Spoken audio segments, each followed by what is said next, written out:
बोले शंकर भगवान की जय। शिव महापुराण। ब्रह्मा जी कहते हैं, भगवान शिव के विवाह के पश्चात तदनंतर विष्णु आदि देवता तथा ऋषि कैलाश लौटने का विचार करने लगे। तब हिमालय ने जनवासे में आकर सबको भोजन के लिए निमंत्रित किया। तत्पश्चात देवेश्वर शिव को आमंत्रित करके हिमाचल अपने घर को गए और नाना प्रकार के विधान से भोजन उत्सव की तैयारी करने लगे।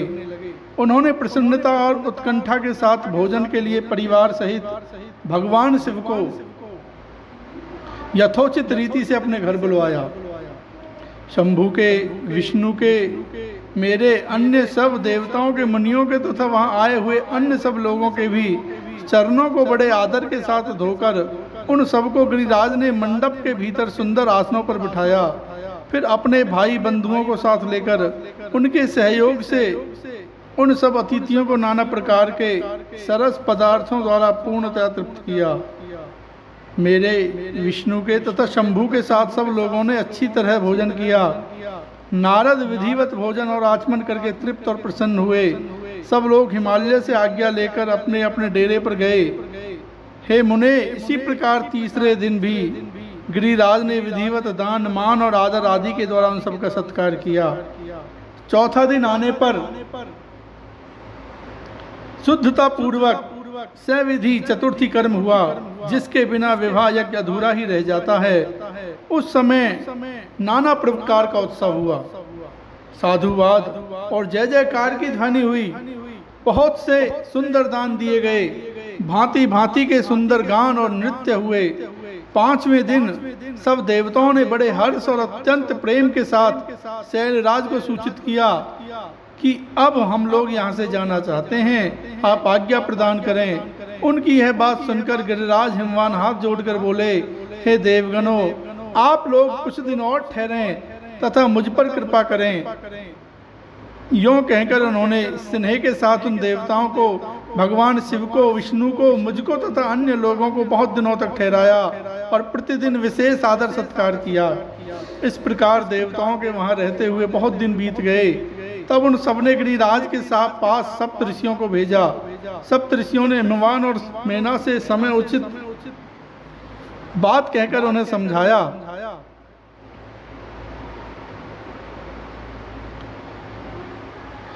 परम शिव तत्व का वर्णन किया तथा प्रसन्नता पूर्वक उनके सौभाग्य की सराहना की। मुने, उनके समझाने से गिरिराज ने बारात को विदा करना स्वीकार कर लिया। तत्पश्चात भगवान शंभु यात्रा के लिए उद्यत होकर देवता आदि के साथ शैलराज के पास आए। देवेश्वर शिव देवताओं सहित कैलाश की यात्रा के लिए जब उद्यत हुए, उस समय मैना उच्च स्वर से रोने लगी और उन कृपा निधान से बोली। मैना ने कहा, हे कृपा निधे, कृपा करके मेरी शिवा का भली भांति लालन पालन कीजिएगा। आप आशुतोष हैं, पार्वती के सहस्त्रों अपराधों को भी क्षमा कीजिएगा। मेरी बच्ची जन्म जन्म में आपके चरणार विंदों की भक्त रही है और रहेगी। उसे सोते और जागते समय भी अपने स्वामी महादेव के सिवा दूसरी किसी वस्तु की सुध नहीं रहती। हे मृत्युंजय, आपके प्रति भक्ति भाव की बातें सुनते ही यह हर्ष के आंसू बहाती हुई पुलकित हो उठती है और आपकी निंदा सुनकर ऐसा मौन साध लेती है कि मानो मर ही गई हो। ब्रह्मा जी कहते हैं, नारद ऐसा कहकर मेनका ने अपनी बेटी शिव को सौंप दी और उन दोनों के सामने ही उच्च स्वर से रोती हुई वे मूर्छित हो गई। तब महादेव जी ने मेना को समझाकर सचेत किया और उनसे विदा लेकर देवताओं के साथ महान उत्सव पूर्वक यात्रा की। वे सब देवता अपने स्वामी शिव तथा सेवक गणों के साथ चुपचाप कैलाश पर्वत की ओर प्रस्थित हुए। वे मन ही मन शिव का चिंतन कर रहे थे। हिमाचल पुरी के बाहरी बगीचे में आकर शिव सहित सब देवता हर्ष और उत्साह के साथ ठहर गए और शिवा के आगमन की प्रतीक्षा करने लगे। हे मुनीश्वर, इस प्रकार देवताओं सहित शिव की श्रेष्ठ यात्रा का वर्णन किया। अब शिवा की यात्रा का वर्णन सुनो, जो विरह, व्यथा और आनंद दोनों से संयुक्त है। ब्रह्मा जी कहते हैं, हे नारद, तदनंतर सप्त ऋषियों ने हिमालय से कहा, हे गिरिराज, अब आप अपनी पुत्री पार्वती देवी को विदा करने का, उनकी यात्रा का उचित प्रबंध करें। मुनीश्वर यह सुनकर पार्वती के भावी विरह का अनुभव करके गिरिराज कुछ काल तक अधिक प्रेम के कारण विषाद में डूबे रहे। कुछ देर बाद सचेत होकर शैलराज ने तथास्तु कहकर मैना को संदेश दिया। हे मुने, हिमवान का संदेश पाकर हर्ष और शोक के वशीभूत हुई मैना पार्वती को विदा करने के लिए उद्यत हुई। शैलराज की प्यारी पत्नी मैना ने विधि पूर्वक वैदिक एवं लौकिक कुलाचार का पालन किया और उस समय नाना प्रकार के उत्सव मनाए। फिर उन्होंने नाना प्रकार के रत्न जटित सुंदर वस्त्रों और 12 आभूषणों द्वारा राजोचित श्रृंगार करके पार्वती को विभूषित किया। तत्पश्चात मैना के मनोभाव को जानकर एक सती साध्वी ब्राह्मण पत्नी ने गिरिजा को उत्तम पातिव्रत्य की शिक्षा दी। ब्राह्मण पत्नी बोली, हे गिरिराज किशोरी, तुम प्रेम पूर्वक मेरा यह वचन सुनो। यह धर्म को बढ़ाने वाला, इस लोक और परलोक में भी आनंद देने वाला तथा श्रोताओं को भी सुख की प्राप्ति कराने वाला है। संसार में पतिव्रता नारी ही धन्य है, दूसरी कोई नहीं। वही विशेष रूप से पूजनीय है। पतिव्रता सब लोगों को पवित्र करने वाली और समस्त पाप राशि को नष्ट कर देने वाली है। हे शिवे, जो पति को परमेश्वर के समान मानकर प्रेम से उसकी सेवा करती है, वह इस लोक में संपूर्ण भोगों का उपभोग करके अंत में कल्याणमयी गति को पाती है।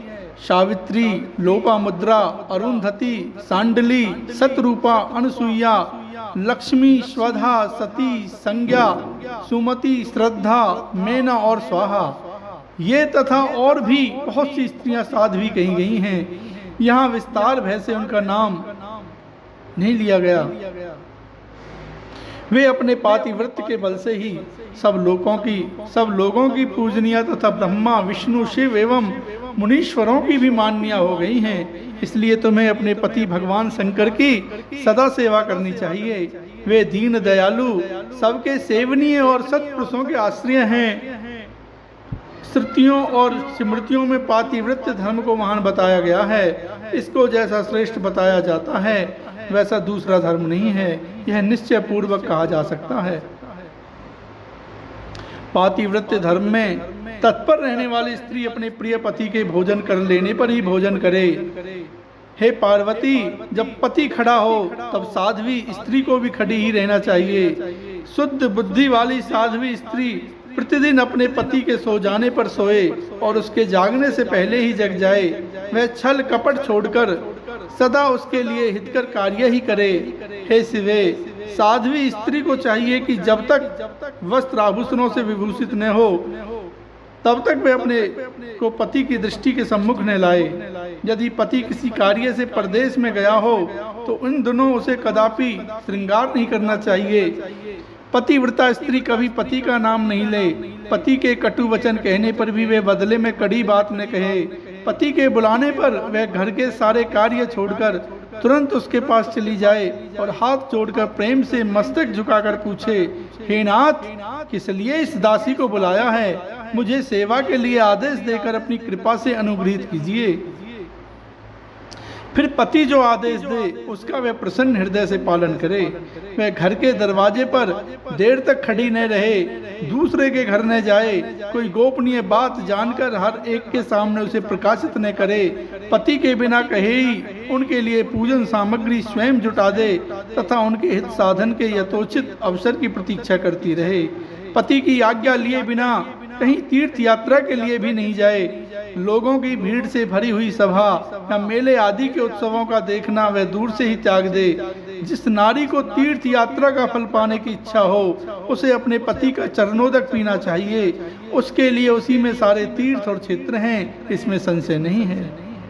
पतिव्रता नारी पति के उच्छिष्ट अन्न आदि को परम प्रिय भोजन मानकर ग्रहण करे और पति जो कुछ दे उसे महाप्रसाद मानकर श्रोधार्य करे। देवता, पितर, अतिथि, सेवक वर्ग, गौ तथा भिक्षु समुदाय के लिए अन्न का भाग दिए बिना कदापि भोजन न करे। पातिव्रत धर्म में तत्पर रहने वाली गृह देवी को चाहिए कि वे घर की सामग्री को संयत एवं सुरक्षित रखे, गृह कार्य में कुशल हो, सदा प्रसन्न रहे और खर्च की ओर से हाथ खींचे रहे। पति की आज्ञा लिए बिना उपवास व्रत आदि न करे, अन्यथा उसे उसका कोई फल नहीं मिलता और वह परलोक में नरकगामिनी होती है। पति सुखपूर्वक बैठा हो या इच्छा अनुसार क्रीड़ा विनोद अथवा मनोरंजन में लगा हो, उस अवस्था में कोई आंतरिक कार्य आ पड़े तो भी पतिव्रता स्त्री अपने पति को कदापि न उठाए। पति नपुंसक हो गया हो, दुर्गति में पड़ा हो, रोगी हो, बूढ़ा हो, सुखी हो अथवा दुखी हो, किसी भी दशा में नारी अपने उस एकमात्र पति का उल्लंघन न करे। रजस्वला होने पर वह 3 रात्रि तक पति को अपना मुंह न दिखाए, अर्थात उससे अलग रहे। जब तक स्नान करके शुद्ध न हो जाए तब तक अपनी कोई बात भी वह पति के कानों में न पड़ने दे। अच्छी तरह स्नान करने के पश्चात सबसे पहले वह अपने पति के मुख का दर्शन करे, दूसरे किसी का मुंह कदापि न देखे अथवा मन ही मन पति का चिंतन करके सूर्य का दर्शन करे। पति की आयु बढ़ने की अभिलाषा रखने वाली पतिव्रता नारी हल्दी, रोली, सिंदूर, काजल आदि, चोली, पान, मांगलिक आभूषण आदि, केसों का संवारना, चोटी गूंथना तथा हाथ कान के आभूषण, इन सब को अपने शरीर से दूर न करे। धोबिन, छिनाल या कुल्टा, सन्यासिनी और भाग्यहीना स्त्रियों को वह कभी अपनी सखी न बनाए। पति से द्वेष रखने वाली स्त्री का वह कभी आदर न करे।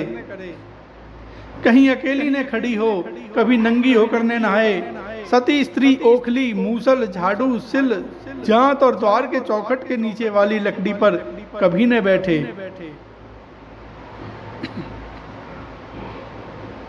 मैथुन काल के सिवा और किसी समय में वह पति के सामने धृष्टता न करे। जिस वस्तु में पति की रुचि हो उससे वह स्वयं भी प्रेम करे। पतिव्रता देवी सदा पति का हित चाहने वाली होती है। वह पति के हर्ष में हर्ष माने, पति के मुख पर विषाद की छाया देखकर स्वयं भी विषाद में डूब जाए तथा वह प्रियतम पति के प्रति ऐसा बर्ताव करे जिससे वह उन्हें प्यारी लगे।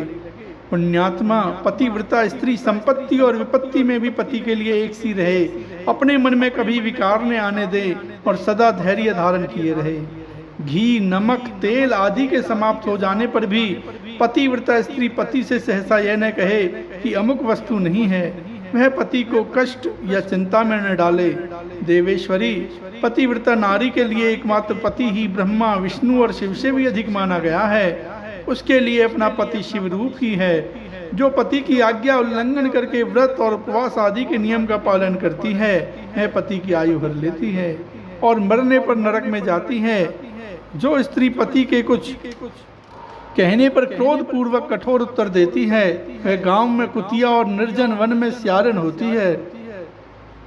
नारी पति से ऊंचे आसन पर नहीं बैठे, दुष्ट पुरुष के निकट नहीं जाए और पति से कभी कातर वचन न बोले, किसी की निंदा न करे, कलह को दूर से ही त्याग दे, गुरुजनों के निकट न तो उच्च स्वर से बोले और न हंसे।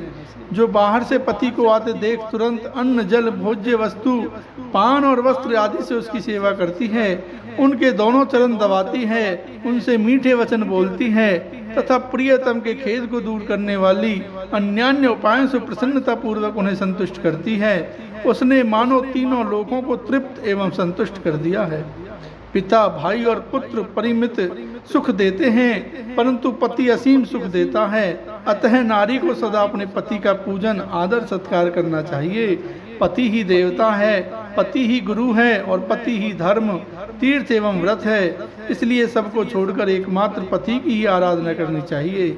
जो दुर्बुद्धि नारी अपने पति को त्याग कर एकांत में विचरती है या वह विचार करती है, वृक्ष के खोखले में शयन करने वाली क्रूर उलूकी होती है। जो पराये पुरुष को कटाक्ष पूर्ण दृष्टि से देखती है, यह ऐंचा तानी देखने वाली होती है। जो पति को छोड़कर अकेले मिठाई खाती है, वह गांव में सूरी होती है अथवा बकरी होकर अपनी ही विष्ठा खाती है। जो पति को तू कहकर बोलती है, वह गूंगी होती है। जो सौत से सदा ईर्ष्या रखती होती है,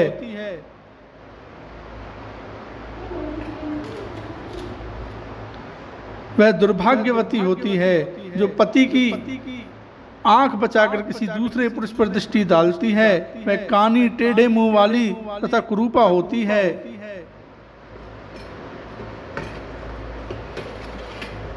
ऐसे जैसे निर्जीव शरीर तत्काल अपवित्र हो जाता है, उसी तरह पतिहीना नारी भली भांति स्नान करने पर भी सदा अपवित्र ही रहती है। लोक में वह माता धन्य है, वह जन्मदाता पिता धन्य है, तथा वह पति भी धन्य है जिसके घर में पतिव्रता देवी वास करती है। पतिव्रता के पुण्य से पिता, माता और पति के कुलों की तीन पीढ़ियों के लोग स्वर्गलोक में सुख भोगते हैं। जो दुराचार स्त्रियां अपना सील भंग कर देती हैं, वे अपने माता पिता और पति तीनों के कुलों को नीचे गिराती हैं तथा इस लोक और परलोक में भी दुख भोगती हैं। पतिव्रता का पैर जहाँ जहाँ पृथ्वी का स्पर्श करता है, वहाँ वहाँ की भूमि पाप हारणी तथा परम पावन बन जाती है। भगवान सूर्य, चंद्रमा तथा वायुदेव भी अपने आप को पवित्र करने के लिए पतिव्रता का स्पर्श करते हैं और किसी दृष्टि से नहीं। जल भी सदा पतिव्रता का स्पर्श करना चाहता है और उसका स्पर्श करके वह अनुभव करता है कि आज मेरी जड़ता का नाश हो गया तथा आज मैं दूसरों को पवित्र करने वाला बन गया। भार्या ही गृहस्थ आश्रम की जड़ है, भार्या ही सुख का मूल है, भार्या से ही धर्म के फल की प्राप्ति होती है तथा भार्या ही संतान की वृद्धि में कारण है। क्या घर घर में अपने रूप और लावण्य पर गर्व करने वाली स्त्रियां नहीं हैं? परंतु पतिव्रता स्त्री तो विश्वनाथ शिव के प्रति भक्ति होने से ही प्राप्त होती है। भार्या से इस लोक और परलोक दोनों पर विजय पाई जा सकती है। भार्याहीन पुरुष देव यज्ञ, पितृ यज्ञ और अतिथि यज्ञ करने का अधिकारी नहीं होता। वास्तव में ग्रस्त वही है जिसके घर में पतिव्रता स्त्री है। दूसरी स्त्री तो पुरुष को उसी तरह अपना ग्रास बनाती है जैसे जरा अवस्था में एवं राक्षसी अपना ग्रास बनाती है। जैसे गंगा स्नान करने से शरीर पवित्र होता है, उसी प्रकार पतिव्रता स्त्री का दर्शन करने पर सब कुछ पावन हो जाता है। पति को इष्ट देव मानने वाली सती नारी और गंगा में कोई भेद नहीं है। पतिव्रता और उसके पतिदेव उमा और महेश्वर के समान है। अतः विद्वान मनुष्य उन दोनों का पूजन करे। पति प्रणव है और नारी वेद की ऋचा। पति तप है और स्त्री क्षमा। नारी सत्कर्म है और पति उसका फल। हे पार्वती, सती नारी और उसके पति दोनों दंपति धन्य हैं। गिरिराज कुमारी, इस प्रकार मैंने तुमसे पतिव्रता धर्म का वर्णन किया है। अब तुम सावधान हो कर आज मुझसे प्रसन्नता पूर्वक पतिव्रता के भेदों का वर्णन सुनो। हे देवी, पतिव्रता नारियां उत्तमा आदि भेद से 4 प्रकार की बताई गई हैं, जो अपना सिमरन करने वाले पुरुषों का सारा पाप हर लेती हैं। उत्तमा, मध्यमा, निकृष्टा और अति निकृष्टा, ये पतिव्रता के 4 भेद हैं। अब मैं इनके लक्षण बताती हूँ, ध्यान देकर सुनो। हे भद्रे, जिसका मन सदा स्वप्न में भी अपने पति को ही देखता है, दूसरे किसी पुरुष को नहीं, वह स्त्री उत्तमा या उत्तम श्रेणी की पतिव्रता कही गई है। हे शैलजे, जो दूसरे पुरुष को उत्तम बुद्धि से पिता, भाई एवं पुत्र के समान देखती है, उसे मध्यम श्रेणी की पतिव्रता कहा गया है। हे पार्वती, जो मन से अपने धर्म का विचार करके वह विचार नहीं करती, सदाचार में ही स्थित रहती है, उसे निकृष्ट अथवा निम्न श्रेणी की पतिव्रता कहा गया है। जो पति के भय से तथा कुल में कलंक लगने के डर से वह विचार से बचने का प्रयत्न करती है, उसे पूर्व काल के विद्वानों ने अति निकृष्ट अथवा निम्नतम कोटि की पतिव्रता बताया है। हे शिवे, ये 4 प्रकार की पतिव्रताएं समस्त लोगों का पाप नाश करने वाली और उन्हें पवित्र बनाने वाली हैं। अत्रि की स्त्री अनसुईया ने ब्रह्मा, विष्णु और शिव इन तीनों देवताओं की प्रार्थना से पातिव्रत्य के प्रभाव का उपभोग करके वाराह के सांप से मरे हुए एक ब्राह्मण को जीवित कर दिया था। शैल कुमारी शिवे, ऐसा जानकर तुम्हें नित्य प्रसन्नता पूर्वक पति की सेवा करनी चाहिए। पति सेवन सदा समस्त अभीष्ट फलों को देने वाला है। तुम साक्षात जगदम्बा महेश्वरी हो और तुम्हारे पति साक्षात भगवान शिव हैं। तुम्हारा तो चिंतन मात्र करने से स्त्रियां पतिव्रता हो जाएंगी। हे देवी, यद्यपि तुम्हारे आगे यह सब कहने का कोई प्रयोजन नहीं है, तथापि आज लोकाचार का आश्रय लेकर मैंने तुम्हें सती धर्म का उपदेश दिया है। ब्रह्मा जी कहते हैं, हे नारद, ऐसा कहकर वह ब्राह्मण पत्नी पार्वती को नमस्तक झुका चुप हो गई। इस उपदेश को सुनकर शंकर प्रिया पार्वती देवी को बड़ा हर्ष हुआ। बोले शंकर भगवान की जय, बोले माता पार्वती की जय।